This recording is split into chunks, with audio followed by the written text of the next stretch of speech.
এবার যাত্রাপালার নায়িকা হয়ে বড় পর্দায় আসছেন অভিনেত্রী আসনা হাবিব ভাবনা। সিনেমার নাম ল্যান্ড অব দ্য প্রিন্সেস। এটি পরিচালনা করছেন আসিফ ইসলাম। শুটিং শেষে বর্তমানে সিনেমাটির পোস্ট প্রোডাকশনের কাজ চলছে। ছবিটির বিষয়ে নির্মাতা জানান, শৈশব থেকেই তার যাত্রার সঙ্গে পরিচয়। একসময় নিয়মিত গ্রামে যাত্রা দেখতেন।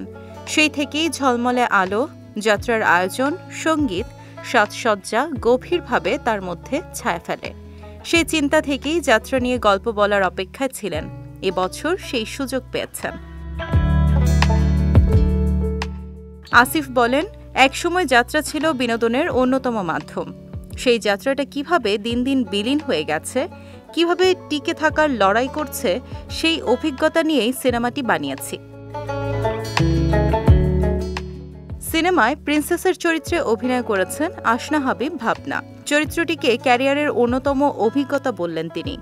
জানালেন, যাত্রার প্রিন্সেস হয়ে ওঠাটা চ্যালেঞ্জিং ছিল, কারণ এটি এমন একটি চরিত্র যেখানে অভিনয় জানতে হবে, আবার নাচও। দিনের পর দিন অনুশীলন করতে হয়েছে। যাত্রা শিল্পীদের মতো নাচ শিখতে হয়েছে। ওয়ালটন আবারও মিলিয়নিয়ার অফারে ওয়ালটন ফ্রিজ কিনে আপনিও হয়ে যেতে পারেন মিলিয়নিয়ার। অভিনয় করতে গিয়ে শুরুতেই বিপাকে পড়েন ভাবনা। চরিত্র ফুটিয়ে তোলার জন্য তার মনে হয় ওজন বাড়ানো দরকার।